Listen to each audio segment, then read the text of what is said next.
하나님 말씀 보시겠습니다. 하나님 말씀은 고린도 후서 4장 10절입니다. 고린도 후서 4장 10절 말씀, 신약성경 제성경으로는 290페이지입니다. 신약성경 290페이지 고린도 후서 4장 10절 말씀 찾으셨으면 우리 다같이 우리 한 목소리로 봉독하겠습니다. 시작. 우리가 항상 예수의 죽음을 몸에 짊어짐은 예수의 생명이 또한 우리 몸에 나타내게 하려 함이라. 아멘. 이 시간은 기독교 왕요 3권 25장입니다. 오늘 1절부터 4절까지 보실까요?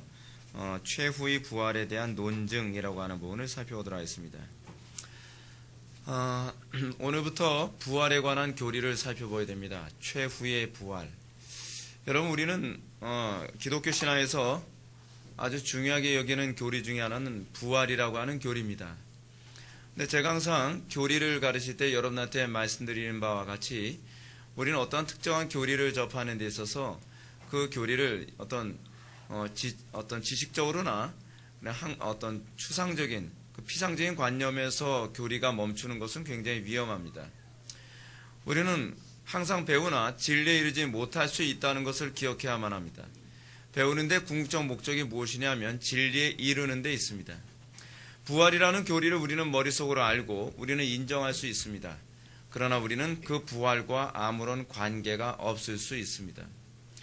궁극적으로 우리가 그 부활에 우리가 도달하지 못한다고 한다면 부활에 관한 교리를 많이 알고 있다는 것은 우리에게 아무런 유익이 되지가 않습니다. 부활에 관한 교리를 여러분들에게 말씀드리기 전에 저는 여러분들에게 부활에 대한 확신 또는 구원에 대한 확신에 관한 부분에 관해서 잠깐 좀 언급을 하고자 합니다. 여러분, 우리는 도대체 확신이라는 교리가 왜 필요합니까? 우리는 교회를 다니면서 확신이라는 교리를 굉장히 많이 듣습니다. 영접 기도를 하고 구원의 확신을 가져야 된다라고 얘기합니다. 구원의 확신은 있어야만 합니다. 근데 여러분, 우리는 왜 구원의 확신이 있어야 되는지 아십니까? 무엇 때문에 구원의 확신을 우리는 추구해야만 하는지 여러분 아십니까? 많은 사람들이 이렇게 얘기합니다. 구원의 확신이 없으면 천국에 못 가기 때문이라고 생각을 합니다. 그러나 구원의 확신의 교리는 사실은 그걸 위해서 존재하는 것은 아닙니다. 구원의 확신이라고 하는 이 교리 또는 부활의 확신에 관한 이 확신의 교리의 궁극적 목적은 어디에 있냐면 인내케 하는 데 있습니다. 여러분, 생각을 한번 해봅시다. 여러분, 우리는 구원받지 않아도 거짓된 확신에 빠질 수 있지 않습니까? 근데 거짓된 확신에 빠진 상태에서 확신이 있기 때문에 구원을 받는다고 얘기한다는 것은 이거는 상식적으로 말이 안 되죠. 그렇죠? 그렇다고 한다면 우리에게 이 확신이라고 하는 교리가 가져다주는 중요한 이유가 무엇인가? 우리는 어떠한 부분에 대해서 확신이 있게 되면 반드시 그 확신은 우리를 어디로 인도하냐 하면 인내케 합니다. 그러니까 궁극적으로 이 확신이라고 하는 교리, 이 확신이라고 하는 교리는 우리로 하여금 끝까지 타협하지 않고 인내케 하는데 목적이 있습니다. 여러분, 신앙생활 하면서 사단이 우리로 하여금 가장 많이 흔들어 놓는 것이 무엇인지 아십니까? 확신입니다. 왜 확신을 흔들어 놓느냐? 내가 믿는 바가 과연 옳은가 그런가에서부터 밑바탕부터 흔들게 되면 여러분, 인내할 수 있겠습니까?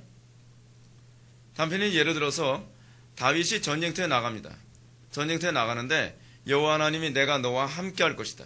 내가 이 전쟁에서 너에게 승리를 보장해 줄 것이다 라고 얘기한단 말이에요. 자, 그런데 문제가 뭐냐면 상황이 별로 안 좋아요. 하나님께서는 틀림없이 함께 해주시겠다. 내가 승리를 보장해 준다. 반드시 승리할 것이다 라고 말씀을 하셨는데 상황은 거꾸로 돌아간단 말이에요. 점점점 상황은 망하는 쪽으로 기울어 가고 있어요. 여러분, 확신이 없다면 여러분 어떻게 나오죠? 그럼요? 에이, 말짱 도루묵인가 보다. 이건 싸워봐야 소용이 없는 것 같아. 그러면 중도에 항복하거나 포기하겠죠. 근데 여러분, 더 구체적인 예를 들어봅시다. 하나님께서 이스라엘 백성들에게 여호수아를 통하여서 가나안 땅에 들어가게 되면 가장 첫 번째 만나는 성이 있는데 여리고성을 만난다고 말씀하십니다. 여리고성은 견고한 성이라 그러지 않습니까? 굉장히 견고한 성입니다. 근데 그 여리고성을 전쟁을 하는 데 있어서 하나님께서는 이렇게 얘기합니다. 앞에서 제사장들은 양강나팔을 불고 뒤에서 뭐 법궤를 불고 따라하고 이스라엘 백성은 침묵을 하라. 그리고 매일 하루에 한 바퀴씩 돌아라. 여러분 그렇게 도는데 상황이 별로 좋지 않다고 생각합시다. 사람들이 불평합니다. 아니 여호수아요. 도대체 왜 도는 거예요 도대체? 무슨 그 작전이 있긴 있는 겁니까? 성에서는 야유를 합니다. 야 바보들아 니네들은 전쟁을 하러 왔지 만보 걸으려고 왔냐? 그래서 막 야유를 하고 상황은 점점 안 좋아지고 사람들도 표정도 점점 안 좋아집니다. 여러분 그럴 때 여러분 끝까지 인내하면서 마지막 날까지 7바퀴를 돌 수 있는 것은 무엇이 있어야만 7바퀴를 돌 수 있을까요? 확신이죠. 확신. 청교도들이나 개혁자들이 확신이라고 하는 교리를 그토록 중요시 여기는 이유가 무엇이냐 하면 확신을 해야만 천국 가기 때문이 아니라 확신을 해야만 이 땅에서 끝까지 인내할 수 있기 때문입니다. 여러분 우리가 이 땅에서 하나님의 말씀대로 살아가면서 우리에게 오는 수많은 도전이 무엇입니까? 하나님 말씀대로 살면 상황이 좋아져요? 나빠져요? 더 나빠져요? 여러분 제가 사드락 메삭 아벳느고 예를 자꾸 드는데 사드락 메삭 아벳느고가 풀무불 앞에 섰습니다. 하나님께서 우리와 함께 하시면 하나님께서 항상 승리하게 해주신다 그랬어. 근데 여러분 하나님께서 함께 하시는 어떤 징조가 보여야죠. 함께 하신다고 했는데 느부갓네살 왕은 기세가 더 등등하고 풀무불은 2배나 더 강하게 불을 붙이고 그럼 모든 사람들은 야유하고 상황은 점점 안 좋아져요. 여러분 그런 상황에서 여러분 풀무불 안에까지 들어갈 수 있는 건 뭐가 있어야 가능하죠? 확신이에요. 확신. 어떤 확신이죠? 이것이 하나님을 기쁘시게 해드리는 것이라고 하는 확신이에요. 오늘날 기독교인들이 하나님의 말씀대로 사는 것 같다가 상황이 좀 안 좋아지면 여러분 중도에 그걸 포기하죠. 그 이유가 어디 있죠? 확신이 흔들리는 거예요. 확신이. 내가 정말 하나님 말씀대로 사는 거 맞나? 하나님께서 기뻐하시는 거 맞나? 여러분 하나님 말씀대로 살면 여러분 사람들이 여러분들을 칭찬해 줍니까? 하나님 말씀대로 살면 여러분 상황이 더 좋아집니까? 하나님 말씀대로 살면 모든 것이 더 좋아지나요? 그렇지 않아요. 여러분 우리가 믿음장 하게 되면은 히브리서 11장을 우리가 들죠. 히브리서 11장에서 아브라함이 자기 아들 이삭을 바치는 그 순간까지 갈 수 있었던 이유가 무엇이라고 얘기합니까? 이는 저를 죽은 자 가운데서 다시 살릴 것을 저가 믿음이라. 확신이죠. 확신하지 않았다고 한다면 여러분 아브라함이 자기 아들 이삭을 실제로 바칠 수 있었을까요? 못 바치죠. 여러분 우리는 오늘날 사람들이 이런 얘기 많이 합니다. 저 구원의 확신이 있어요. 구원의 확신이 있다고 얘기합니다. 저는 나중에 주님이 재림하시면 부활할 걸 믿습니다. 그럼 그 부활할 걸 믿는다고 한다면 죽은 자 가운데서 나를 살리실 거라고 하는 것을 여러분들 믿는다고 한다면 여러분들은 어떻게 해야 되죠? 내가 사업을 하면서 하나님 말씀대로 사업을 하다가 망하더라도 하나님께서 죽은 자 가운데서 다시 살릴 것을 믿노라라고 하는 태도를 취해야죠. 내가 직장 생활하면서 만약에 내가 하나님 말씀대로 살아가는데 직장에서 잘리게 되어진다고 한다면 얘는 죽은 자 가운데서 다시 살리시는 그 주님의 부활을 믿어야죠. 그것을 믿을 때라야만 우리는 어디까지 가요? 죽는 신앙이 아니라 죽는 자리까지 갈 수 있다는 거예요. 부활의 신앙이라고 하는 것은요, 죽어봐야 알지가 아니에요. 부활의 신앙은요, 사도 바울이 얘기하는 것은 나는 날마다 죽노라. 바울 날마다 죽는 삶 살지 않았습니까? 얼마나 그 인생에서 타협하고 싶었겠습니까? 얼마나 그 인생에서 나 더 이상 인내 못하겠어. 50대에서 한 대 감한 태형을 여러분 맞으면서도 여러분 그 정도 되면은 타협하고 싶지 않겠습니까? 근데 확신 때문에 그의 인생이 끝까지 일관성 있는 삶을 살게 되어진다는 것이죠. 제가 목회 사역을 하면서도 여러분 제가 매번 느끼는 것이 무엇인지 아십니까? 성경적으로 목회 사역하면 어디 가니 환영 못 받습니다. 제가 부교육자 생활하면서 항상 제가 가지고 있었던 태도가 무엇이었냐면 내가 하나님 말씀대로 사역하다가 여기서 잘리면 내 사명은 여기까지인가 보다 항상 저는 그 태도로 부교육자 생활을 7년을 했습니다. 그리고 제가 부교육자 생활하면서 제가 사역을 하면서 내가 하나님 말씀대로 끝까지 사역을 하면 하나님께서 언젠가는 모든 걸 뒤엎어 주실 때가 올 거야 라고 믿으면서 끝까지 가는 거예요. 그랬을 때 부흥을 경험하게 되고요. 부흥도 여러분 제가 그냥 경험하는 게 아니라 했죠. 거의 이제는 소망이 없어. 이제 더 이상 내가 하나님 말씀대로 목회를 하는데 아무래도 소용이 없어. 근데 그런 가운데서 하나님 그냥 망하면 망하겠습니다 하는 그 가운데에 하나님께서 부흥을 주시고 회복시키시는 은혜가 오는 것이죠. 우리는 문제가 뭐냐 하면 우리의 신앙생활에서 하나님 말씀대로 순종하는 것처럼 하다가 벼랑까지 안 간다는 게 문제예요. 기독교 신앙에서 우리의 가장 매력이 무엇이죠? 제가 여러분한테 이런 말씀 드렸죠. 하나님을 만나는 장소는 어디라고요? 믿음의 끝자락이라고요. 순종의 끝자락이에요. 사드락 메삭 아벳느고가 풀무불 앞에서 하나님 만나질 않아요. 여호와 이레, 여호와 라파, 여호와 샬롬 여러 가지 그런 여호와라고 하는 단어와 관련된 수식어가 붙는 그 사건들은 항상 끝까지 믿는 그 믿음의 끝자락에 갔을 때 비로소 나타나는 거죠. 그래서 모든 사람들이 손가락질하고 모든 사람들이 틀렸다라고 했다가도 맨 마지막에 그래 네가 옳았어 라고 얘기하게 되는 것이죠. 우리는 사람에게 인정받으려고 끝까지 안 갑니다. 하나님 내가 하나님 말씀은 내가 순종을 하는데 이게 뭡니까? 내가 여기까지 하는데 아무도 저를 인정하지 않습니다. 상황은 점점 좋아지지 않습니다. 이제 망할 것 같습니다. 어떻게 하죠? 우리는 어디까지 가야 되죠? 죽는 자리까지 가는 것이죠. 망하는 자리까지 가는 것이죠. 손해보는 자리까지 가는 것이죠. 근데 우리는 거기까지 안 가고 하나님 없어요 라고 쉽게 얘기한다는 것이죠. 그리고 우리는 거기까지 가본 적도 없으면서 우리는 부활을 믿습니다 라고 고백한다는 거예요. 여러분 우리가 부활을 믿는다고 얘기하는 건요. 삶 속에서 날마다 우리는 끝자락까지 가는 것을 통해서 내가 죽고 마치 부활의 신앙이 뭐라고요? 아브라함이 이삭을 바치면서 이는 저를 죽은 자 가운데서 다시 살릴 것을 믿음이라. 그게 부활 신앙이거든요. 사드락 메삭 아벳느고가 풀불 안에 들어가더라도 사드락 메삭 아벳느고가 그 부활 신앙을 뭐라고 고백했습니까? 하나님께서 우리를 구원하실 겁니다. 그러나 그리 아니할지라도 우리는 왕과 왕의 신사에게 절하지 아니하겠습니다. 그들은 부활 신앙을 믿었어요. 그들은 죽은 자 가운데서 우리를 다시 살릴 걸 믿었다는 거예요. 여러분 오늘날 기독교가 만약에 정치계에서나 경제계에서나 사회계에서 하나님 말씀으로 순종하며 가다가 모든 사람들이 다 욕하죠. 편협하다, 융통성 없다, 어쩌다, 고집세다, 뭐하다. 여러분 기독교인들이 항상 듣던 소리가 그거거든요. 근데 그렇더라도 여러분 망해서 또는 잘려서 또는 모든 걸 다 잃어버리는 상황이 되는 그 가운데서 하나님께서 다시 살렸을 때 그때 하나님 영광 받으시는 거 아닙니까? 하나님께서 영광 받으신다는 것이 무엇이죠? 죽은 자 가운데 다시 살릴 때 영광을 받으시는 거 아니십니까? 근데 우리는 살궁리 다 하면서 그 다음에 내가 여기까지 순종해서 안 되니까 이제는 어떻게 해요? 이제는 엑시트를 찾죠. 탈출구를 찾는 거예요. 그러면서 나한테 체험이 없는 것, 내가 하나님과 동행한 경험이 없는 것이 이것이 마치 굉장히 좋은 신앙인 것처럼 생각하죠. 그리고 하나님과 동행한 어떤 이 신앙의 선배들 같은 그런 체험을 오늘날 이 시대 교인들이 하게 된다면 너무 체험 같은 거 따지지 마. 그 체험 얘기하는 건 굉장히 위험한 신앙이에요.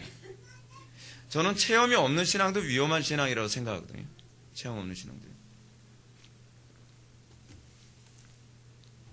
여러분 확신이라고 하는 교리는 우리가 영원한 천국에 들어가는 것과 관련해서 사실은 필요한 교리입니다.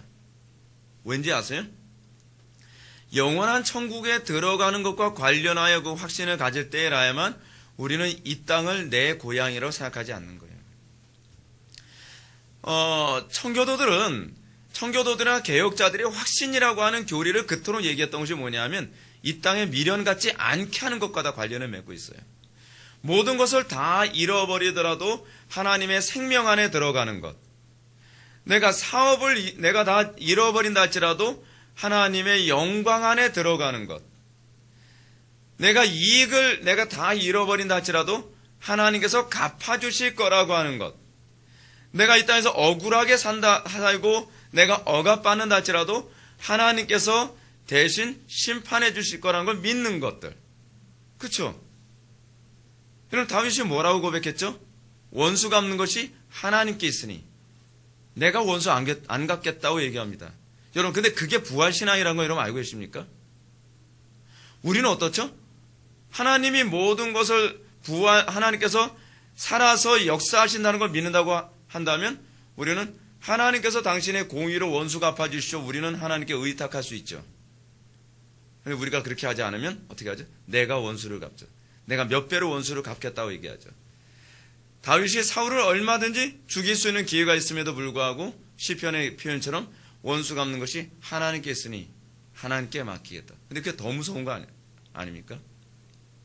근데 그게 부활신앙이에요. 그게 다 부활신앙과 관련을 맺고 있는 것이죠. 하나님께서 역전시킬 것이다. 하나님께서 다시 살리실 것이다. 근데 여러분, 우리의 일생이 끊임없이 그런 위기와 문제의 연속이에요, 사실은요. 하나님께서 우리들에게 끝까지 하나님 말씀에 순종할 때마다 고난을 주시죠. 고난의 연속이에요. 제가 부교육자 생활부터 포함하게 되면 20년 넘게 제가 이렇게 목회를 했는데, 이렇게 목회를 하면서 제가 20년 넘게 한 번도 거의 마음 편하게 목회해 본 적이 없는 것 같아요. 굉장히 싫어요. 사람들이 굉장히 싫어요. 근데 굉장히 싫어하는데도 불구하고 계속 이렇게 목회를 하는 이유가 무엇이냐면 하나님께서 반드시 살리실 거라는 걸 믿는 것이죠. 그걸 제가 여러 번 경험을 했고 또 그렇게 하실 거라고 또 믿는 것이죠.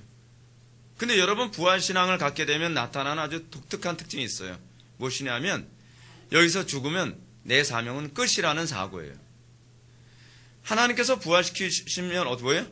아직 나에게 사명이 있는 것이고, 하나님께서 부활시키지 아니하시면 내 사명은 여기까지라고 생각하는 거예요.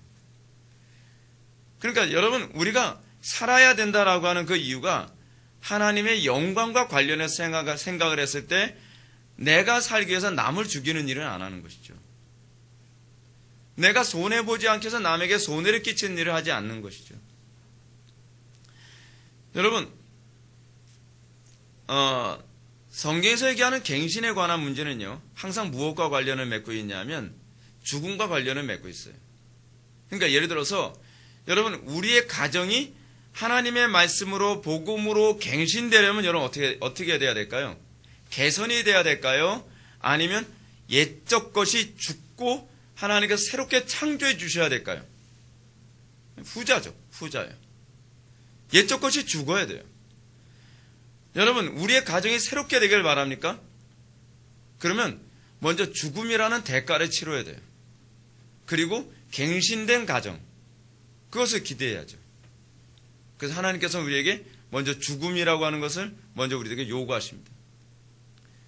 여러분, 한국교회가 여러분 갱신되려면 어떻게 될까요? 죽어야죠. 죽어야 돼요. 한국교회가 한번 확 죽고 그 다음에 다시 갱신되어져야 돼요. 여러분, 여러분들의 사업장이 불법으로 가득한 사업장이었다고 칩시다. 근데 그 불법으로 가득한 사업장이 하나님의 영광이 나타나는 사업장이 되려면 어떻게 될까요? 한번 죽고 다시 살리시는. 근데 확실한 건 이전 영광보다 더 영광스러울 거라는 것은 분명할 거라는 사실입니다. 근데 문제는 우리는 죽기 싫어한다는 것이죠. 왜 죽기 싫어하죠? 부활에 대한 확신이 없기 때문에 그래요. 여러분, 부활한 몸은요, 옛적 육체하고는 다르죠. 여러분, 이 부활 교리가 궁극적으로 여러분 영원한 죽음과 우리가 죽고 나서 영원한 그 변화된 몸을 입는 것만 얘기하는 것이 아닙니다. 우리는 끊임없이 날마다 죽노라라고 하는 삶의 사도 바울의 말에 우리가 연합하여 우리의 삶 속에서 날마다 그리스도로 옷 입음이 나타나죠. 그게 여러분 사실은 부활과 관계된 표현이에요. 그래서 여러분 에스겔서에서나 예레미야서에서는 뭐라 얘기합니까? 굳은 마음이 제하해지고, 그죠? 그리고 살 같은 마음이 심겨지는 것이죠. 그래서 우리는 날마다 새로운 부활에 참여해가는 거예요. 그래서 여러분, 복음이 듣기가 굉장히 힘든 거예요. 복음이 여러분 궁극적으로 여러분한테 요구하는 게 뭐예요? 여러분 마음 편하게 해주는 게 아니에요. 복음이 여러분들에게 요구하는 건 죽으라고 얘기하는 거예요. 죽어야만 여러분 부활의 영광이 무엇인지 알게 되어져요.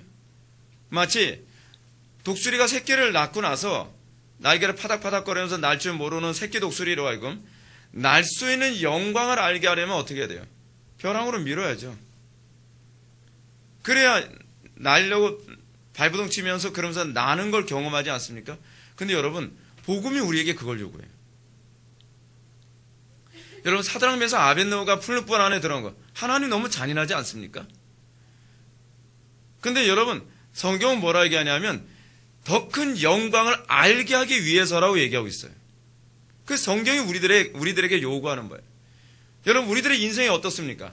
하나님 말씀대로 순종하며 살아가는 그 삶이 우리들에게 어떤 환경으로 우리를 몰아붙이죠?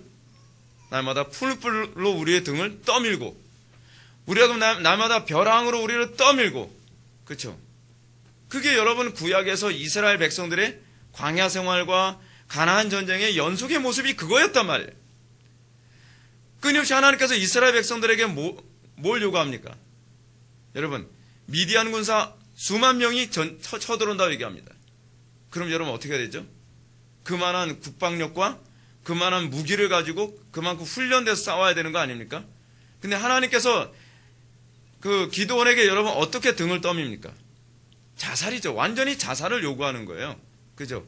300명 가지고 전쟁에 나가라는 거예요. 자살 아닙니까? 근데 여러분, 성경이 우리에게 끊임없이 요구하는 게 그거예요. 그렇게 하면서 하나님의 영광을 보게 만들고, 그러면서 우리로 하여금 그리스도로 옷 입음, 그것을 통해서 우리가 그의 부활의 참여함이 무엇인지를 알게 하는 것이죠. 그게 여러분 구약에서 얘기하는 믿음이 가져다주는 개념이란 말이에요. 근데 우리는 그렇게 모험하면서 신앙생활 안 하고 싶죠. 우리는 안정되게 신앙생활을 하고 싶죠. 우리는 듣기 좋은 소리, 마음 편하게 해주는 소리, 그런 얘기하면서 굳이 벼랑에서 뛰어내리지 않고 굳이 풀무불 안에 들어가지 않으면서 그러면서도 천국 가는 법 있을 거라고 여러분 생각을 하죠. 근데 그건 아니라는 것이죠. 예수님이 그렇게 제자들을 가르쳐 본 적도 없고 사도들도 그렇게 가르쳐 본 적이 없다는 것이죠. 근데 우리는 오늘날 그런 것이 마치 진짜인 것처럼 일반화되어져 있다는 것이 이것이 문제죠. 이것이 문제예요. 여러분, 신앙생활은요, 하나님께서 죽이시면 죽겠습니다. 그래서 여러분, 죽기까지 따라오리에요. 죽기까지 따라오리.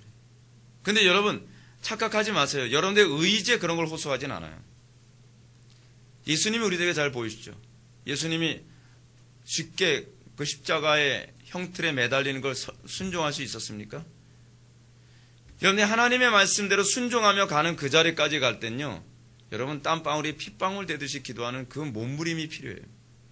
제가 왜 여러분들에게 계속적으로 기도에 대해서 그토록 많이 강조한지 아십니까? 여러분, 그렇게 예수님도 원죄 없으신 예수님조차도 주여 할 수만 있다면 이 잔을 나에게서 옮기시옵소서, 그러나 내 뜻대로 마옵시고 아버지의 뜻대로 마옵소서라고 갈 때까지 여러분 그 기도가 얼마나 몸부림친 기도인지 아셔야 돼요. 근데 우리는 그런 기도하지 않고 십자가를 지겠다? 내 의지로 지겠다? 여러분, 의지로 진다면 예수님이 뭐하러 기도하셨겠습니까? 십자가는 여러분들의 의지로 지는 게 아니에요. 은혜로 지는 거예요. 쉽게 지는 문제가 아니란 말이에요. 그리고 십자가를 지는 문제와 관련해서 여러분들이 또한 아셔야 되는 게 뭐냐면 명확한 바른 이해예요. 복음에 대한 바른 이해. 제가 왜 이런 말씀 드리냐면 그럴 때는 확신으로 여러분 끝까지 가겠다고 하다가 죽은 사람들도 많다는 거예요. 여러분, 우리는 우리 주변에 많은 이단들이 얼마나 여러분 우리보다 더 철두철미하게 여러분 종교생활을 하는지 여러분 아시죠? 여러분, 확신을 갖는 데 있어서 여러분 그릇된 확신만큼 위험한 확신이 없습니다. 여러분, 여호와의 증인들 같은 경우는요, 자기의 종교적 신앙의 이 신념을 지키기 위해서 그 사람들은 감옥에 들어가는 것도 마다하지 않습니다. 여러분, 우리 그 정도로 확신을 갖고 있나요? 우리가 예수 믿는다고 하면서 여러분 그 정도 확신을 갖고 있나요? 근데 그 사람들은 그래요. 우리가 그들만큼의 확신도 없다고 한다면 우리가 어떻게 부활을 확신할 수 있겠습니까? 부활을 확신하는 이 확신 교리를요, 여러분 그렇게 쉽게 볼 문제가 아닙니다. 간단한 문제가 아니에요. 삶 속에서 여러분들 하나님 말씀대로 살 때 여러분들의 생명, 여러분들의 삶을 요구하는 부분들이 얼마나 많죠? 하나님 말씀 살아가는 게 그렇게 쉬운 문제입니까? 여러분? 근데 문제는 뭐냐면, 그릇된 확신을 가지고서 우린 끝까지 아주 죽을 때까지 가기도 한다는 거예요. 확신은요, 정확한 가르침을 가지고 확신을 해야 돼요. 그래서 제가 여러분한테 항상 확신케 하는 데 있어서 기초가 무엇이냐면, 항상 2000년 동안의 정통 교리를 기초로 하여 여러분들에게 항상 확신하도록 만드는 거예요. 진짜 우리가 신뢰할 수 있는 가르침의 위에 서야 되는 것이죠. 2000년이라고 하는 기독교 역사 안에서 검증된 가르침 위에 섰을 때라야만 그 확신이 진정한 바른 확신일 수 있다는 거예요. 여러분, 확신한다고 해서 무조건 좋은 건 아닙니다. 그 확신이 성경에 바르게 선 확신인가도 점검하는 신중성이 필요합니다. 이 땅에서 싸움이 여러분 무슨 싸움이죠? 사실은 확신 싸움이라고 그랬죠.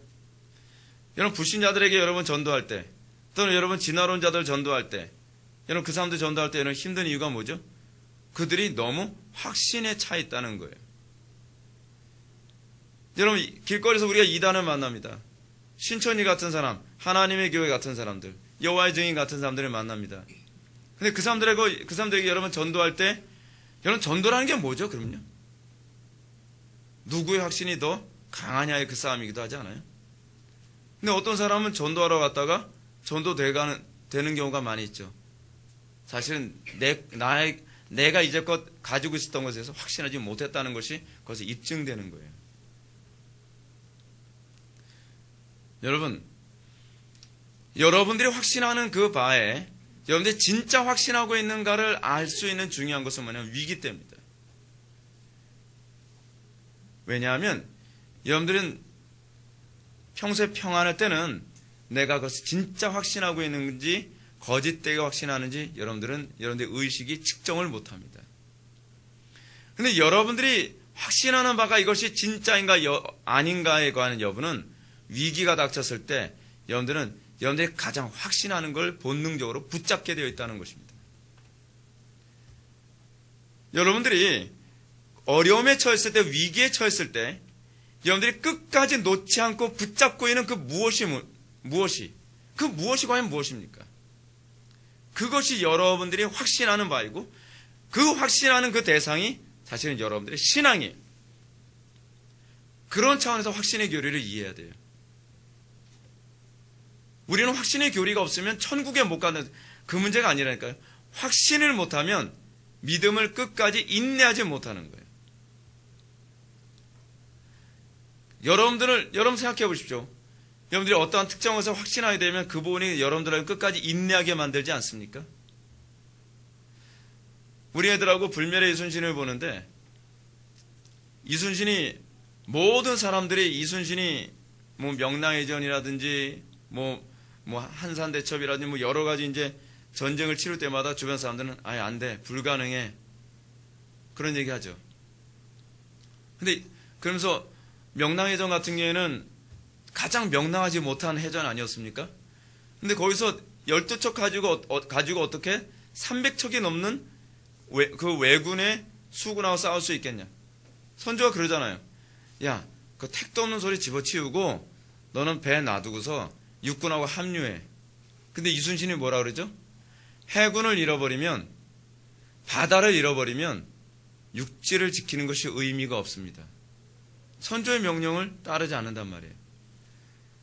과거의 봉건 군주 시대 때 왕의 명을 따르지 않는다는 건요, 이거는 죽음을 각오하지 않는 한 불가능하죠. 그런데 왜 그랬죠? 자기는 확신한 거예요. 바다를 잃어버리면 조선 한반도 전체를 다 잃어버린다는 것에 대한 명확한 확신이 있는 거예요. 확신. 그 확신이 뭐하게 만드는 거죠? 수많은 사람들이 설득을 해도 설득당하지 않아요. 수많은 사람들이 다 설득합니다. 하다못해 자기 수하에 있는 장수들도 다 그 장군님 이제껏 한 번도 싸워서 져본 적이 없었지만 그걸 인정하게 하는데요. 장군님 이건 아니에요. 이건 아니에요. 예전하고는 상황이 달라졌어요. 이건 아니에요. 이건 아닌데도 여러분 왜 그랬을까요? 여러분 사실 불멸의 이순신 그 영화에서는 이순신이 그 확신해서 그런가, 그 12척까지 싸워서 이길 수 있는 확신이 있었던 것처럼 그렇게 표현하는데, 실제로는 이순신이 확신한 것은 12척으로 이길 수 있다는 확신이 아니라 바다를 잃어버리면 육지를 잃어버린다는 확신이에요. 사실은요. 그래서 할 수 있는 모든 노력을 기울여서 막을 수 있는 막아보겠다고 한 거예요. 원래는 여러분, 이순신 장군은 12척으로 이길 수 있는 확신은 없었어요. 사실은 방법이 없었다는 거예요. 근데 전에 어떤 장로님이 쓰셨던 그 책이 있었죠. 이순신이라고 한 책. 그 책에 보니까 이순신 장군이 명랑해전 전에 하도 어떻게 싸워서 이길 수 있을까 고민하다가 잠들었는데 신인이 나타났다 그러잖아요. 그건 나중에 나오는 얘기죠. 신인. 하나님의 아들. 신인데 어떤 아들 같은. 마치 사드락 메삭 아벳느고에게 나타났던 신의 아들 같은 이가 이제 꿈속에 나타나서 그가 전쟁에서 싸워서 이길 수 있는 법을 가르쳐줬다는 거죠. 근데 어떻게 이겼는지는 사실은 기록이 없다는 거예요. 전혀 모르죠. 확실한 건 무엇이냐면 우리는 확신이 있을 때만 인내할 수 있다는 거예요. 그리스도만이 우리의 유일한 왕이라는 것을 확신하는 사람이라고 한다면, 저 확신이 있어요 라고 한다면 저는 어떻게 하죠? 하나님의 말씀의 명령이라고 한다면 끝까지 인내하겠죠. 근데 끝까지 인내해 본 적도 없이 나는 확신이 있다고 얘기하는 거예요. 뭘 확신하는 거죠 도대체? 하나님의 언약에 대한 확신 아닙니까? 언약에 대한 확신? 그 언약에 대한 확신이 우리를 어떻게 하는 거예요? 우리 여러분, 이거는 저 혼자 하는 얘기가 아니라 구약에서부터 신약에 나오는 모든 인물들, 교회사에 나오는 모든 인물들, 정말 하나님께 대하여 확신을 가진 사람들은 그들은 끝까지 인내함으로 그것이 나타났어요. 왜냐하면 하나님께서 이 모든 걸 주관하신다. 하나님께서 이 모든 걸 통치하신다. 그리고 내가 하나님 말씀대로 순종하고 끝까지 인내하면 하나님께서 마지막엔 반드시 나를 구원하실 것이다라는 확신이죠. 근데 우리는 확신한다고 하면서 인내가 없어요. 그럼 이 확신에 대해서 정의가 잘못된 거죠. 천국을 보내는 확신이라고 생각을 하는 거예요. 성경엔 그런 구절이 없어요. 확신이 우리를 천국에 보낸다는 구절이 없단 말이에요. 확신은 우리를 끝까지 인내케 하는 것으로 가간다고 가르치는 것뿐이에요. 확신 때문에 우리가 끝까지 하나님의 언약을 붙잡죠. 구약에서 이스라엘 백성들이 다 그거 아닙니까? 하나님의 언약을 믿었으므로 끝까지 인내하고 근데 하나님의 언약을 믿는 그 끝까지 인내함이 항상 뭐하고 같이 달려가냐면, 여러분 다시 시편을 잘 보십시오. 그냥 이를 악물고 인내한 게 아니에요. 그게 예수님의 모습과도 똑같아요. 인내를 하되 어떻게 인내하냐 하면 기도하며 인내하는 것만 진짜예요. 기도하지 않고 인내하는 것은 자기 의지로 인내하는 것이지, 그거는 하나님의 은혜로 인내하는 게 아니에요. 여러분 다윗의 시편을 보십시오. 맥체인 성경 읽기표 읽느라고 지금 우리가 시편 86편까지 지금 읽고 있는데, 시편 80편부터 쭉 보면 다윗은 계속 뭐예요? 내가 인내할 수 없는 한계에 부딪혀 주여 내 기도를 들으시나이까? 왜 침묵하고 계십니까? 내가 더 이상 참을 수 없습니다. 인내할 수 없습니다. 계속 그거예요. 언약에 대한 확신은 있는데 인내하는데 한계 느끼는 거예요. 언약에 대한 확신이 있는데 인내의 한계를 느끼게 되면 그것이 항상 뭐로 나타나냐면 항상 기도로 나타나요. 근데 이게 고집일 경우에는 안 그래요. 고집일 경우에는 기도를 안 해요. 여러분 우리의 신앙의 선배들 중에서 언약에 대한 확신이 있는데 기도 안 하면서 버텨낸 사람이 있나요? 없어요. 기도 안 하면요, 정말 하나님의 뜻이라고 하는 것을 확신하는 가운데 기도를 안 하면 우리가 꺾이게 돼 있어요. 이건 믿음이 좋다고 하는 사람들도 꺾여요. 근데 그게 정상이에요. 그게 정상. 대표적인 케이스가 누구죠? 성이 베드로. 예수님이 기도하라 그랬잖아요. 시험에 들지 않게 깨어 기도하라. 인내가 내 힘으로 되는 거 아니라니까 그 얘기거든요. 근데 베드로가 뭐라고 얘기합니까? 다른 친구들은 다른 제자들은 다 주님을 배신해도 저는 그러지 않습니다. 여러분, 믿음 있다고 끝까지 인내하는 거 아니거든요. 자기는 믿음이 있었죠. 여러분, 베드로에게 믿음이 없었습니까? 베드로에게 예수님에 대한 확신이 없어서 그랬나요? 그건 아니에요. 베드로가 이미 구원받은 사람이라고 하는 것은 요한복음 13장에 이미 세족시간을 보내서 예수님이 명확하게 언급하셨거든요. 그런데 그가 끝까지 인내하지 못하고 예수님께 배신을 한 이유가 무엇이냐면 기도하지 않아서 그런 거였거든요. 우리가 진정으로 확신이 있는데 인내의 한계에 부딪히면 여러분들은 그리스도의 인내를 붙잡게 되어 있어요. 그랬을 때 우리는 모든 영광을 하나님께 돌리는 것이죠. 이 확신의 문제에 관해서는 여러분 속지 마시죠. 잘못 가르치는 게 너무 많으니까 이거 정리 잘 하셔야 됩니다. 정리 굉장히 잘 하셔야 돼요. 그렇지 않으면 여러분들이 맨날 주여 나 천국 갈 수 있나요 없나요 맨날 그거 가지고 기도하는데 그 기도하라고 확신 교리가 나온 게 아니에요. 주님께서 내 삶을 주관하시고 주님께서 우리를 선한 길로 인도하신 거 믿습니다. 그런데 주님 나 더 이상 인내할 힘이 없습니다. 인내할 수 있게 해주십시오. 그것 때문에 여러분 기도하는 거예요. 그것 때문에요. 그리스도 인내와 연합하기 위해서. 네. 자, 이 얘기는 요 정도만 합시다. 너무 많이 얘기가 지체됐는데. 그럼 부활의 소망의 중요성과 장애 요인. 여러분 그 부분과 관련해서 여러분 첫 번째 패러그래프 밑에서 네 번째 좀 보십시오. 제가 얘기했던 얘기가 여기 또 나옵니다. 그러나 마치 그리스도께서 이루신 승리가 우리에게 아무런 유익도 주지 못하는 것처럼 힘겨운 전투 속에서 계속 한숨을 쉬며 괴로워하고 있어서는 안 되므로 우리의 소망의 본질에 대해서 다른 곳에서 가르치는 말을 든든히 붙잡아야 할 것이다. 이게 확신이에요. 우리는 어떻죠? 힘겨운 전투 속에서 계속 한숨을 쉬며 괴로워하죠.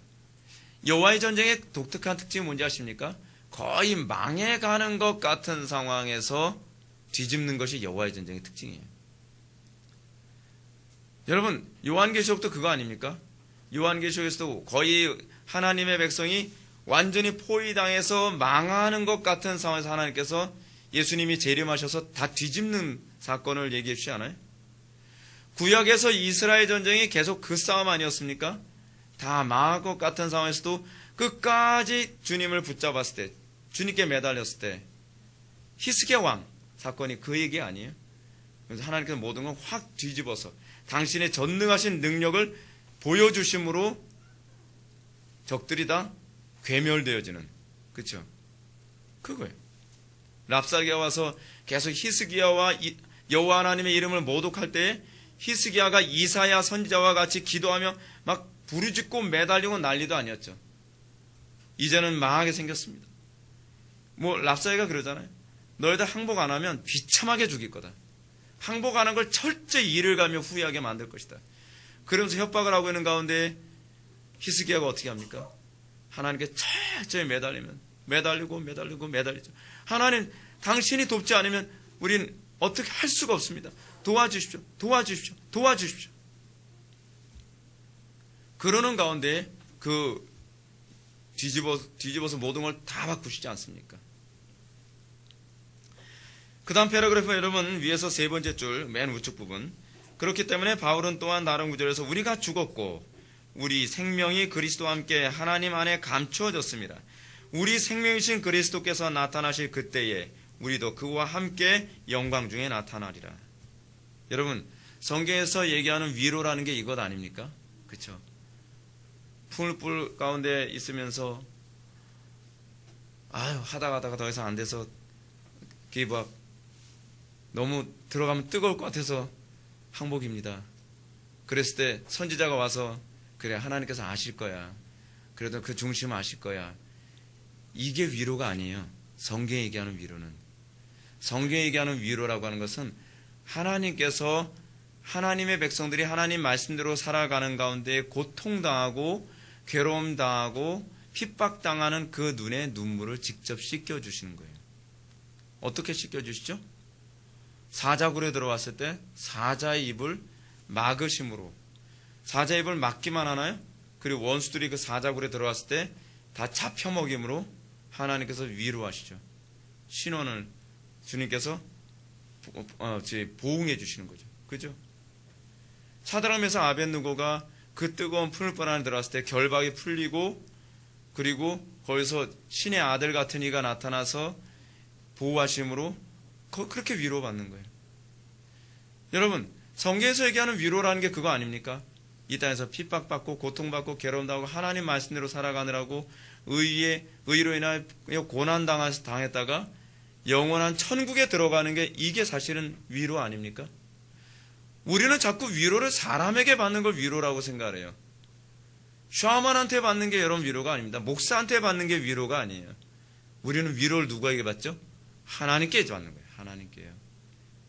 근데 우리는 심리적인 위로하는 것이 그것이 그래서 자꾸 이런 얘기 하잖아요. 목사님 사회생활 하느라고 얼마나 힘들고 지치고 직장 상사한테도 얼마나 내가 괴로움 당하는데 교회 와서까지도 죄를 지적하고 사람이 힘들고 맨날 회개하라 그러고, 그러면 우리는 어디 가서 우리는 그 위로를 받습니까? 어디요? 골방에서 위로받는 거예요. 골방에서.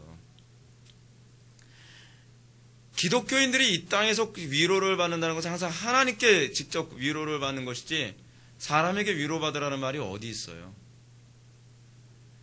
여러분, 제가 가르친 거 좀 마음에 새기십시오. 자꾸 까먹지 마시고. 이건 정말 중요한 얘기예요.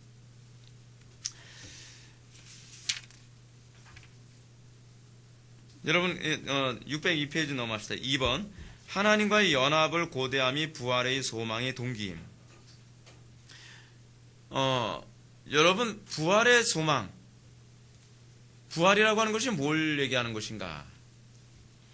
부활이라고 하는 것은요, 궁극적으로 그리스도와의 완전한 연합의 상태를 얘기하는 것이기도 하거든요. 그렇다고 한다면 여러분, 어떤 사람이 진정으로 부활의 소망을 가졌다고 얘기할 수 있을까요? 그것은 이 땅에서 날마다 그리스도와 연합하기를 열망했던 사람이라는 거예요. 칼빈이 얘기하는 바예요.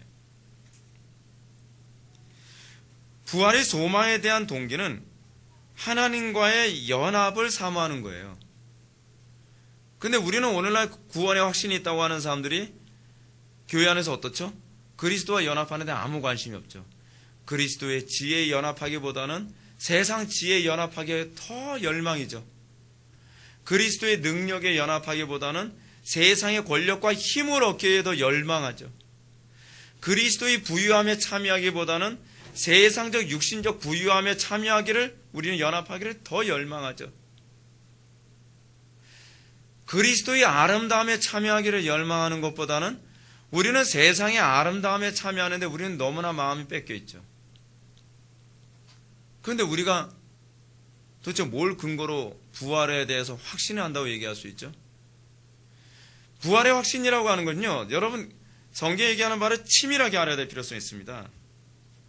그것은 우리가 그리스도를 너무나 사랑하고, 그래서 그리스도와 연합하기를 열망함이 이 땅에서 부분적으로 연합을 경험하다가 이제는 영원한 천국에 와서 그리스도와 완전한 연합을 하게 되는 것이 우리로 하여금 부활에 대한 열망과 관련을 맺고 있다는 거예요. 한번 읽어봅시다. 고대의 철학자들은 최고선에 대하여 열심히 토론했고 논쟁까지도 하기도 했다.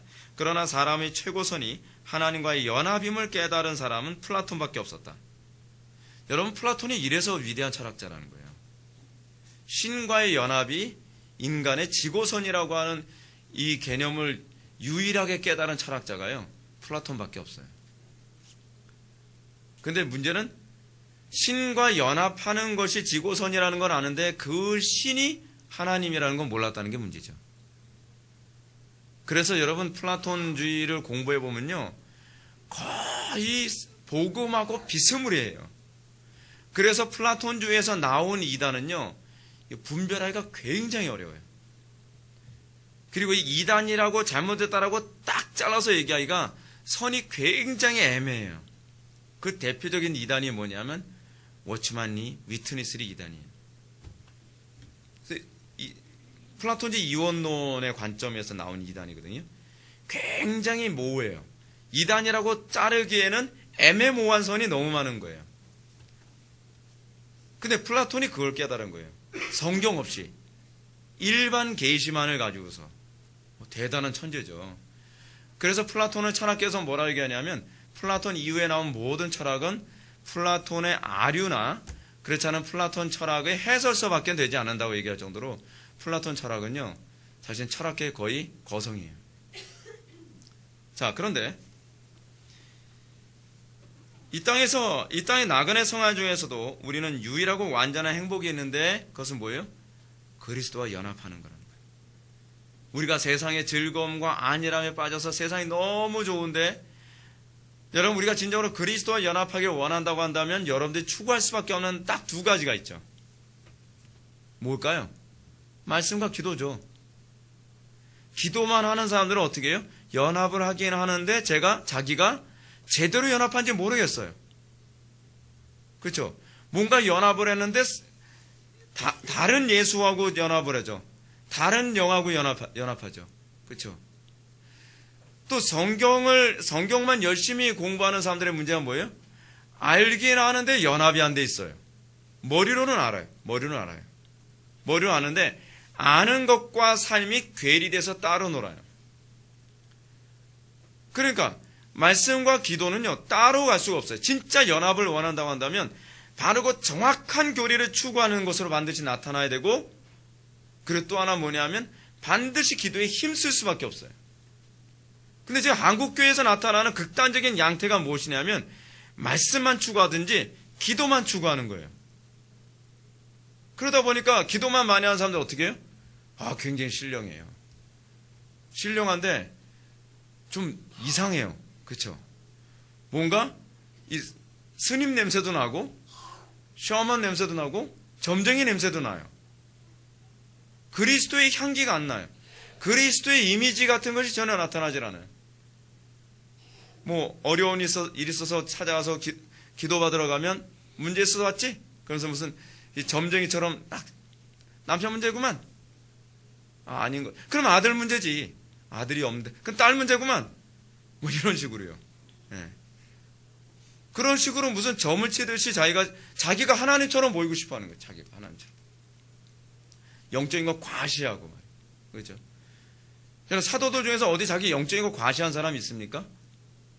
근데 요즘에 나오는 은사주자들은 그렇죠. 왜 그러냐면, 근데 그런 사람들의 특징이 뭐냐면요, 기도는 굉장히 많이 한다고 하는데 제가 그런 분들을 많이 봤어요. 말씀에 도무지 관심이 없어요. 말씀이에요. 제가 아는 어떤 분이 이런 얘기해요. 굉장히 기도 많이 하는 집사님 하나 계신데요.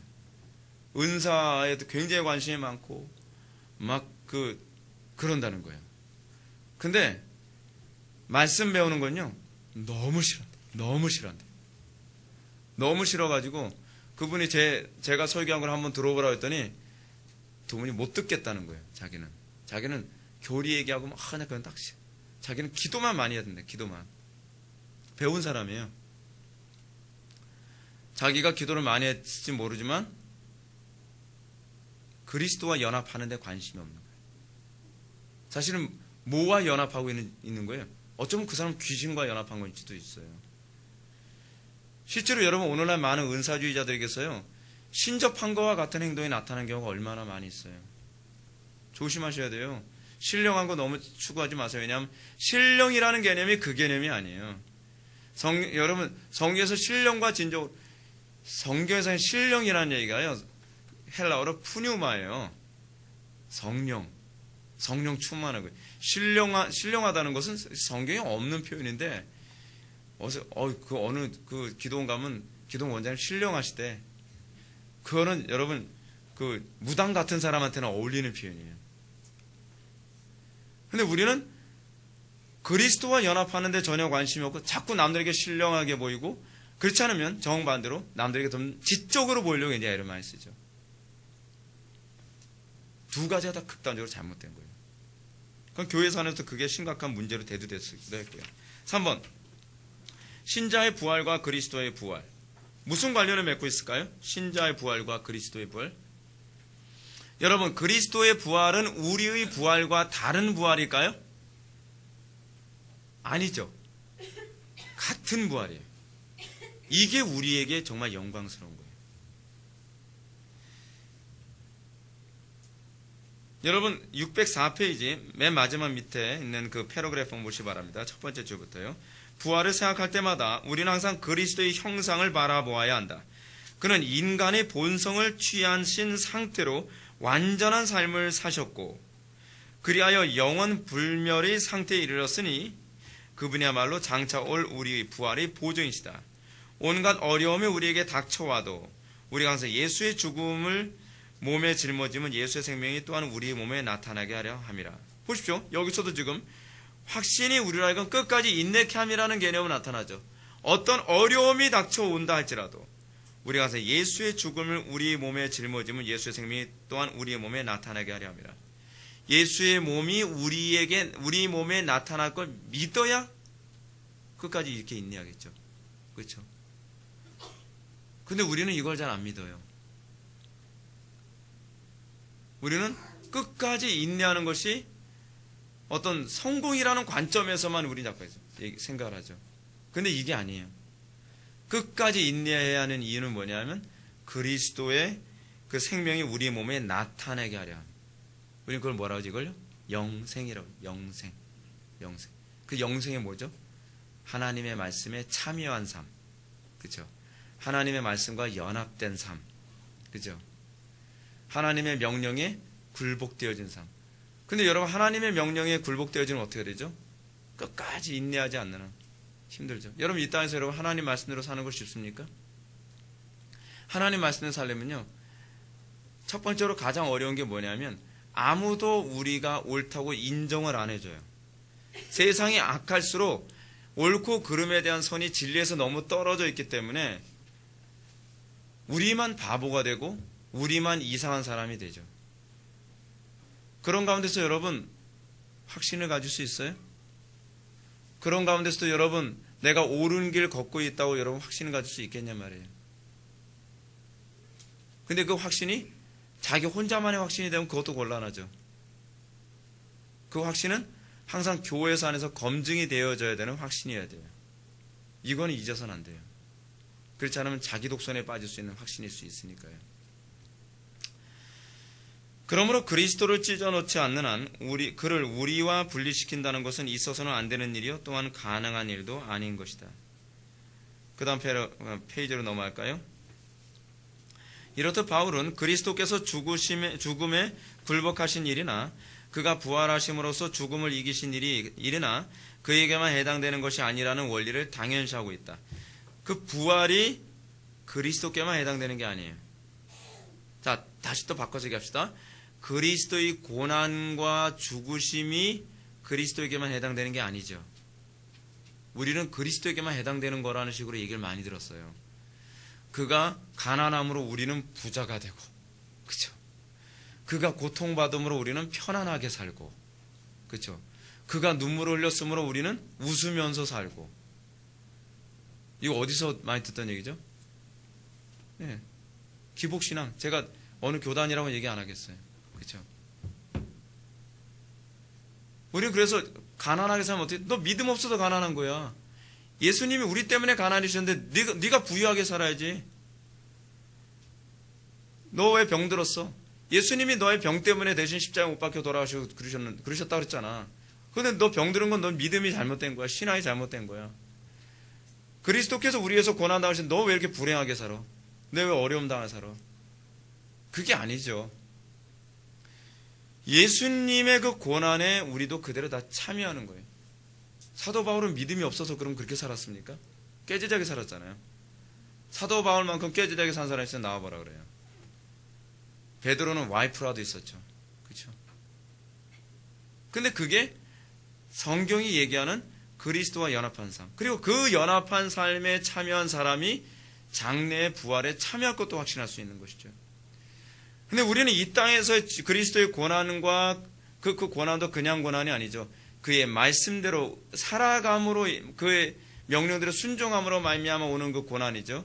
그 고난 가운데 참여함으로 그리스도의 부활에도 참여할 것이라는 확신을 따라오는 거죠. 그 사도 바울이 갈라디아서 6장에서 뭐라고 얘기합니까? 이제부터 나를 괴롭게 하지 말라. 내가 예수 그리스도의 뭐를 가졌노라? 흔적을 가졌다. 내가 이 흔적을 통해서 내가 그리스도의 부활에 참여할 것에 대한 확신을 갖고 있다는 거 얘기하는 것이죠. 여러분들이 그리스도의 부활에 참여할 객관적인 그 증거가 있어야 돼요. 우리는 그 증거조차도 우리는 확보하지 않고서 무조건 확신만 가지면 내가 마지막 날 부활할 거라고 생각한다? 그건 자가당착이고 자기 착각이죠. 성경은 그렇게 우리를 가르친 적이 없어요. 그래서 우리는 오늘날 교회 안에서 얼렁뚱땅 예수 믿고 자기는 천국 간다. 그래서 천국에 가서 예수님 만나는 거에 관심도 없는 사람들이 많죠. 교회 와서도 여러분 예수님 만나는 데 관심 없는 사람이 천국 가서 예수님 만나는 데 관심이 있겠습니까? 그렇잖아요. 이 땅에서 여러분 예수님 만나는 거에 그 관심, 여러분 우리 찬송가에 무슨 가사가 있습니까? 주여 지난밤 내 꿈에 배었으니 그 꿈 이루어 주옵소서. 우리는 자나깨나 주님 얼굴 보기 원하고 자나깨나 우리가 주님과 동행하기 원하고 그런 사람이 여러분 마지막 날 영원한 천국에 들어가고 우리가 부활에 참여하는 것이지, 지난 밤에 그 꿈속에서 내가 자나깨나 성공 맨날 허거나 꿈만 꿔도 머릿속에 항상 그것밖에, 세상적인 것밖에 관심이 없는 우리가 주님 만난다 해서 반갑겠습니까? 그렇잖아요. 우리가 이 땅에서 그리스도를 만나고 그리스도와 같이 동행하는 삶에 관심이 없다고 한다. 내가 고난당하더라도 나는 그리스도와 동행하는 게 저는 기쁩니다. 내가 손해를 보더라도 내가 그리스도와 동행하는 것이 기쁩니다. 날마다 우리 머릿속에는 어떻게 하면 그리스도를 기쁘시게 해드릴까? 어떻게 하면 내가 그 받은 은혜에 합당한 그 삶으로 보답을 해드릴까? 혹은 소위 그리스도에게 미친 사람이 나중에 그리스도를 만나는 거지. 이 땅에서 돈에 미쳐있고 성공에 미쳐있고 세상의 쾌락과 향락에 미쳐있는 사람이 여러분 천국 가서 주님 만날 거라고 생각합니까? 영원한 세계와 이 땅의 삶은요, 연계성이라는 게 있습니다. 따로 놀질 않아요. 이 땅에서 막 살고서 천국에서 갑자기 천사가 되는 게 아니에요. 이 땅에서 그리스도와 부분적으로 연합하던 사람들이 영원한 천국에서 완성이 되는 것이지, 세례받고 영접기도 했기 때문에 천국 가는 건 아니거든요.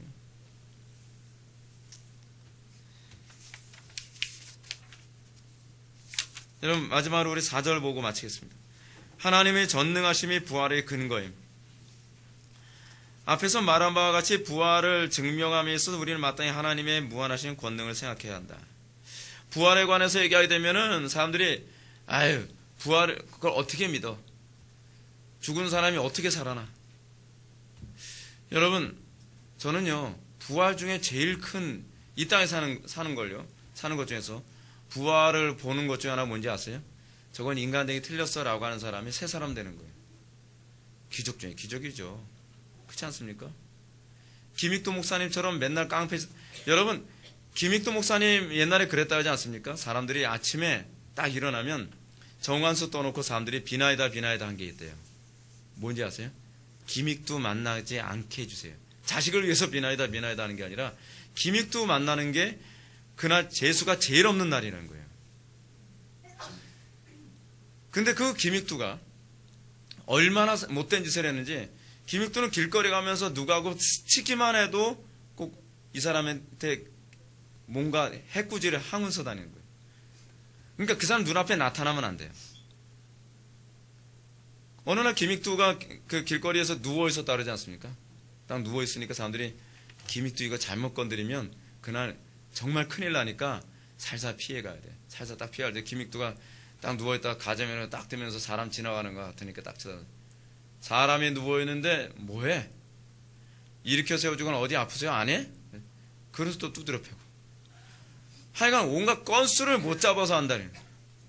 그러니까 여러분 김익두 만나는 날은 얼마나 재수없겠습니까? 그렇지 않아요? 근데 그가 복음을 접하고 완전히 딴 사람이 된 거예요. 그리고 이 김익두가 전도사님이 됐습니다. 은혜를 받고서요. 동네에서 또 어떤 사람이 예배당 졌다고 막 행패를 부리고 그러니까 김익두 옛날 성격도 나와가지고 저거를 옛날 같으면 한 방이면. 근데 그리고 나서 다시 강대상 뒤로 갔대요. 주여 제가 덜 죽었습니다. 용서해 주세요. 눈물 펑 쏟으면서 막 울었대요. 여러분 우리가 예수 믿고 나서 우리에게 나타나야 될 중요한 현상이 있습니다. 뭔지 아십니까? 나를 만나는 사람이 나 오늘 당신 만난 게 내 인생의 최고의 행복이다. 내 인생에서 난 당신 만난 게 나에게 복이다. 여러분 우리 주변에 만난 사람들마다 우리가 그 소리 들어야 되지 않겠습니까? 근데 우리 주변에 어떤 사람들 같은 경우에는 만나면은 그 사람 만남으로 인해서 주변 사람들이 다 괴로워져요. 다 괴로워져요. 여러분, 저는요, 예수 믿음에 있어서 이게 기적이라고 생각합니다. 그런 사람들, 정말 주변에서 이 사람 때문에 괴로웠던 사람들이 변화돼서 이 사람 때문에 행복해진다고 생각해 보십시오. 김정은이가 예수를 믿고서, 김정은이는 여러분, 영향력이 대단해가지고 전 세계 사람들이 다 괴롭게 만들어요. 대단한 예. 영역이 대단해가지고 막 자기 그 나라 사람들한테만 괴롭게 하는 것이 아니라 전 세계 사람, 트럼프까지 스트레스 받게 만들어요. 대단해요. 근데 여러분, 김정은이가 만약에 예수 믿고서 달라졌다 생각해보십시오. 대단하죠. 전 세계 사람들의 스트레스를, 수명을 아마 평균 수명을 1년씩 다 올려줄 거예요. 여러분, 우리가 예수 믿고 나서 우리에게 나타나는 가장 첫 번째 현상이 뭐라 했죠? 복의 근원되는 거예요. 복의 근원되는 거예요. 근데 그 복의 근원된다는 얘기가 무슨 얘기인가? 그를 통하여 예수님을 만나게 해주는 거죠. 그를 통해서 복을 받게 되는 거죠. 그를 만남으로써 주변 사람 다 좋아지는 거죠. 그 사람 하나 때문에 자녀들도 또는 부모도 복을 받는 거죠. 여러분, 우리가 예수 믿으면서 우리는 그런 칭찬을 들을 수 있는 사람이 되어야만 합니다. 문제는 뭐냐 하면 이 죽은 사람이 다시 부활한다고 하는 이 얘기가 너무 허황되게 느껴진다는 것이죠. 근데 허황되지 않다는 것을 칼빈이 몇 가지 논리로 얘기합니다. 첫 번째는 뭐냐면 그리스도의 부활이 이미 그것을 입증해 줬다는 거예요. 역사 안에서 그리스도께서 부활하심으로 말미암아, 그죠? 이미 그것이 역사 안에서 현실화된 케이스가 있다. 이게 첫 번째, 부활을 우리가 믿을 수 있는 첫 번째 근거예요. 두 번째로 부활을 믿을 수 있는 두 번째 근거는 무엇이냐면 하나님이 전능하시다는 거예요.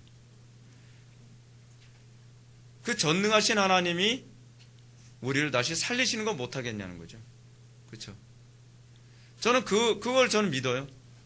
제가 목회사역하면서 정말 저건 인간에게 틀렸다는 아이가 복음을 통해서 완전히 하루 만에 바뀌어요. 하루 만에요. 제가 옛날에 가르쳤던 그 여학생이 하나 있었는데 중학생이었어요. 온 교회가 걔 때문에 스트레스였어요. 집안에서도 걔 때문에 스트레스예요. 물론 걔가 부모님 없이 할머니 밑에서 자랐던가 그래가지고 굉장히 열악한 상황에서 자랐어요. 저도 처음에 갔을 때 걔 때문에 스트레스 무지 많이 받았고 사실 사임할 때까지 좀 많이 줄었지만 스트레스 많이 받았어요. 근데 제가 가서 설교하는데 걔가 두 번째 주에 회심을 했어요. 다 달라진 거예요. 물론 완전히 100% 확 바뀌는 게 아니다 보니까 짬짬이 심심하지 않게 저를 스트레스를 많이 줬어요. 근데 걔가 나중에 전도사가 됐어요. 여러분, 그러면서 걔를 만나는 사람마다 행복해지고 걔를 만나는 사람마다 유익을 얻고 걔를 만나는 사람마다 기쁨을 얻는 거예요. 우리가 예수를 믿고 나서 여러분 우리들에게 그런 게 나타나야 되는 건 아닙니까? 그게 나타나야 돼요. 나타나야 돼요. 그게 부활이죠. 여러분 그런 거 부활 아닙니까? 부활 아니에요? 기믹두 같은 사람이 변화돼서 사회 악이었던 사람이 사회에 유익을 끼치는 사람으로 바뀐다고 생각합시다. 이게 부활 아니에요? 이게 부활? 근데 이런 사실과 관련해서 에스겔서를 얘기해 주겠습니다.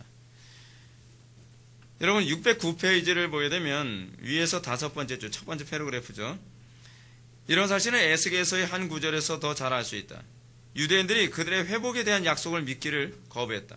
그러니까 여러분 유대인들이 바벨론 포로 생활로부터 이제 이 해방될 거다라고 하는 걸 거의 포기한 상태에 있었어요. 여러분 그럴 것 같죠? 바벨론은 너무 광대하고 도무지 무너질 것 같지 않은 그런 나라. 근데 그 나라에서 이스라엘은 이제 더 이상 회복은 안 될 것이다 라고 절망스러운 상황이었죠. 그래서 과연 하나님께서 이제 이 나라를 살려주겠나? 이제 틀렸을 거야 라고 그렇게 생각을 하면서 포로로부터 귀환한다는 것은 마치 죽은 시체가 무덤에서 걸어 나오는 것과 같다고 생각하며 반론을 제기하니까 선지자 이사야가 여러분 에스겔서 37장에서 예언한 게 마른 뼈 살아나는 사건. 하나님으로부터 예언을 받았는데 하나님께서 마른 뼈가 생기야 들어가라 하니까 마른 뼈가 살아나더니 뼈들이 붙고 살이 붙고, 근육이 붙고, 살이 붙고, 생기가 들어와서 큰 군대를 이루더라. 물론 선지자는 이 이상을 통해서 그 백성들에게 귀환에 대한 소망을 불러일으키고 있지만 그는 그런 소망의 근거를 부활에서 취하고 있는 것이다. 지금 여기서 칼빈이 뭘 얘기하고 있어요? 포로 생활에서 돌아오는 게 불가능해 보이는 것이 가능하게 되는 걸, 이걸 부활의 개념으로 보고 있는 거예요. 오늘날 우리의 삶 속에서 우리 가정은 더 이상 회복 불가능해 라고 하는 것에서 돌아온다고 하는 것을 믿는 것, 이게 부활신앙이에요. 하나님은 전능하시니까 가능한 거죠. 우리나라가 더 이상 회복 불가능하다고 생각하지만 그것이 회복시켜 주실 거라고 믿는 것, 이게 부활신앙이죠. 부활신앙. 여러분, 우리의 삶 속에서 불가능하지만 그 가운데서도 하나님 때문에 소망을 잃지 않고 가능하다고 바라볼 수 있는 것, 여러분, 그게 부활신앙입니다.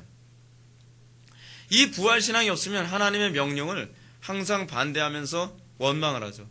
하나님께서 이스라엘 백성들에게 민수기 13장에서 뭐라 얘기합니까? 가나안 땅 정탐시키죠. 가나안 땅 정탐시키는 이건 뭐예요? 한번 훑어보고 나가 싸우라는 거 아닙니까? 근데 이스라엘 백성들이 어떻게 반응했죠? 이 가나안 땅 사람들은 기골이 장대해서 그들에 비하면 우린 메뚜기 같고 저 사람들은 미디안 족속 같다, 거인 족속 같다는 거예요. 그리고 저들은 철병거를 가지고 있고 저들은 막강하고 군대도 훈련된 군대고 우리는 저들에 비하면 메뚜기 떼와 같고 우리는 소망이 없다. 이 부활신앙이 없어서 나타나는 현상이라는 거예요. 근데 여호수아와 갈렙은 뭐라고 얘기하죠? 아니다, 저들은 우리의 밥이다. 상식적으로는 말이 안 되는 얘기예요. 근데 이건 상식의 얘기가 아니라 믿음의 얘기예요. 하나님께 대한 믿음의 얘기. 우리의 힘으로는 불가능하지만 하나님은 할 수 있다. 이 개념이 다윗에게도 나오지 않습니까? 다윗이 여러분 골리앗과 싸울 때 어떻습니까? 여러분 골리앗이 기골이 장대해가지고 한 2m 30 이상은 되는 그 키 아닙니까? 2m 30이에요? 아니 2m 50 이상이에요. 하여간 엄청 크죠. 주변에서 싸움에 능하다고 하는 이스라엘 백성들도 벌벌 떠면서 나오지 못하고 있어요. 왜 그렇죠? 부활신앙이 없어서 그래요. 부활신앙이. 하나님이 그 사람을 무너뜨릴 수 있다고 믿질 않는 거예요. 우리의 힘만 의지하는 거죠. 여러분, 부활신앙이 없다는 것은 항상 무엇과 관련을 맺냐면 내 힘만 의지하는 것과 관련을 맺고 있어요. 내 지혜만 의지하는 것과 관련을 맺고 있어요. 내 경험만 의지하는 것과 관련을 맺고 있단 말이에요. 근데 다윗은 어떻게 하죠? 내 경험, 내 지혜를 의지하는 것이 아니라 하나님의 능력을 의지하죠. 너는 칼과 창과 단창으로 나에게 오지만 나는 만군의 주 여호와의 이름으로 나간다. 물맷돌로 나간다고 안 해요. 막대기 들고 나간다고 얘기 안 한단 말이에요. 그게 부활신앙이란 말이에요. 부활신앙이라는 요소는 구약에서 수도 없이 나오는 요소예요. 불가능한 상황을 가능하게 만드신다고 하는 이 모든 사상이 다 부활신앙과 관련을 맺고 있단 말이에요. 오늘날 한국교회가 왜 이렇게 미약하죠? 왜 오늘날 한국교회가 전쟁터에 나가라라고 하게 되면 오히려 전쟁터에 나가는 것이 아니라 오히려 전쟁터에 나가라고 명령한 장수를 죽이는 것과 같은 그런 상태가 나타나죠? 여러분, 모세가 이스라엘 백성들 보고 나가라 했더니 모세를 돌로 때려 죽이려고 했잖아요. 왜 그러죠? 부활신앙이 없어서 그런 거예요. 모세가 뭐라고 얘기합니까? 우리를 애굽에서 죽이지 뭐 여기까지 내려와서 우리를 죽이냐? 이게 바로 부활신앙이 없을 때 나타나는 현상이죠. 하나님의 언약을 믿지 않으니까 나타나는 현상이에요. 모세가 그러니까 뭐라고 얘기합니까? 하도 사람들이 이런 모습이 반복해서 나타나니까 다른 부분에서 민수기에서 뭐라고 얘기해요? 하나님, 제가 이 백성을 낳았습니까? 내가 왜 이 백성을 돌봐야 되고 내가 왜 이런 스트레스 받아야 되고 내가 왜 이런 생명의 위협까지 느껴야만 합니까? 부활신앙이 없으면 하나님의 명령을 들었을 때 그래 나 죽으라고? 아니요. 새로운 생명에 참여하라고요. 하나님께서 우리에게 정말 믿음을 주셨다고 한다면, 하나님께서 여러분들에게 확신을 주셨다고 한다면 여러분들이 해야 될 일은 무엇인지 아십니까? 인내하며 기도하며 끝까지 순종할 수 있게 해달라고 예수님처럼 끈적지게 부르짖고 매달리는 겁니다. 사랑하는 성도 여러분, 우리가 살아가는 이 시대에 만만치 않습니다. 제가 여러분들 자꾸 혹독하게 막 기도하라 뭐하라 막 그렇게 하는 이유가 뭔지 아세요? 우리가 사는 시대는요, 인류 역사상 가장 믿음 짓기 힘든 시대에 우리가 살고 있는 거예요. 근데 너무나 풍요와 안락함에 익숙해져서 우리가 살아가니까 우리는 좀 더 편하게 해달라, 좀 더 안락하게 해달라. 뭐하고 똑같은지 아세요? 전쟁이 점점 맹렬해지는데 훈련 조금 덜 하자. 좀 더 안락하게 살자. 좀 더 잠도 더 많이 자게 해달라. 여러분, 전쟁터에 가면 어떻게 하죠? 백전백패예요. 여러분, 지금 우리가 싸우는 전쟁이 뭔지 뻔히 보이잖아요, 지금. 여러분, 살려고 예수 믿어요? 죽으려고 예수 믿어요? 저는 목사로서 여러분들에게 끝까지 여러분 믿음 지키는 선한 싸움에서 여러분 싸워서 이기길 바라요. 제가 조교 출신입니다. 근데 조교들이 항상 하는 얘기가 있죠. 훈련소에서 흘린 땀 한 방울이 전쟁터에서 흘리는 피 한 방울과 맞먹는다. 여기서 땀 한 방울을 흘려라. 전쟁터에 가서는 피 한 방울을 덜 흘릴 것이다. 예수 믿는 거 다르지 않습니다. 일반 계시예요. 예수 믿는 거 노는 거 아닙니다. 취미생활 아닙니다. 예수 믿는 거 전쟁입니다. 우리의 씨름은 혈과 육에 대한 것이 아니요 정사와 권세와 이 어둠의 세상 주관 자들과 하늘에 있는 악한 영들에 대함이라. 전쟁 중에서 제일 무서운 전쟁이 무슨 전쟁인지 아십니까? 종교 전쟁입니다. 그런데 여러분, 우리는 신앙생활 중에서 가장 느슨하게 종교생활하는 종교가 뭔지 아십니까? 기독교예요. 이슬람에서 여러분, 이슬람 그 회당에 가서 예배 대충 드려보십시오. 머리끄댕이 잡고 곧바로 목을 자를 겁니다. 여러분, 불당에 가서 여러분 아무렇게나 그 조용한 데서 그 절에 가십시오. 욕 바가지를 먹습니다. 가장 느슨한 종교가 기독교예요. 죽으려고 작정했죠. 전 세계에서 뭐라 하는지 아십니까? 기독교야말로 가장 쉽게 무너질 거라고 그렇게 봐요. 왜요? 기독교는요, 이제는 위아래의 권위와 질서도 없어졌어요. 천주교에서는 여러분 신부들을 어려워하기라도 하죠. 왜냐하면 천주교에서는 교인들을 천국 가고 지옥 보내는 걸 신부들이 하니까. 근데 기독교는 만인 제사장이고 그리고 평등이라고 하고 그러니까 어떻게 해요? 상하 질서도 없죠. 아무것도 없죠. 편하게 해달라고 그러죠. 서비스만 해달라고 그러죠. 대충 예수 믿게 해달라고 그러죠. 구원의 확신만 있으면, 믿음만 있으면 천국 간다고 얘기하니까 행위는 필요 없다고 생각하죠. 이런 콩가루 같은 종교가 어디 있습니까? 여러분, 논리적으로 조금만 생각해 보세요. 그런 종교는 살아남을 수가 없어요. 청교도들의 그 철두철미한 그 기독교 신앙조차도요, 지금 미국이 그렇게 세워진 나라인데도 무너져 가고 있어요. 근데 이렇게 느슨하게 종교 생활하면서 한국 기독교가 다음 세대에 우리의 믿음을 전수해 줄 수 있을 거라고 생각합니까? 여러분, 우리가 조금이라도 객관적으로 생각해 보십시오. 기독교가 살아남으려면 이렇게 해서는 안 됩니다. 부활신앙, 영광스러운 교리입니다. 근데 문제는 이 부활신앙이 그렇게 만만한 교리는 아니라는 것입니다. 부활신앙은요, 죽음을 전제로 한 비장한 교리입니다. 오늘 신 여러분들이 이 교리를 묵상하면서 내가 과연 그리스도 안에서 내가 죽음을 경험하고 그 안에서 내가 끝까지 그 믿음의 확신을 가져가면서 부활시켜줄 것을 믿음으로 우리가 죽음에까지 달려갈 수 있는 그 믿음을 소유하고 있는가를 다시 한번 묵상하면서 우리가 더 그리스도를 부여잡는 저와 여러분들 되기를 주님의 이름으로 축원합니다. 기도하고 찬양하도록 하겠습니다. 기도하시겠습니다. 사랑이 많으신 하나님, 우리가 사는 이 시대가 너무나 어둡고 너무나 혼란스럽고 믿음 지키기 어려운 시대에 살고 있습니다. 아버지 하나님, 우리가 정말 이 어두운 시대에서 비장하게 살아가게 하여 주옵소서. 내 밑속에 개구리처럼 편안함과 안락함에 젖어들어서 서서히 죽어가는 것도 모르는 그런 어리석은 기독교인들 되지 않게 하여 주시고, 우리가 정말 더 그리스도를 부여잡음으로 이 어두운 세상에서 끝까지 믿음 지킬 수 있도록 은혜 베풀어 주옵소서. 예수님의 거룩하신 이름으로 기도 올립나이다. 아멘.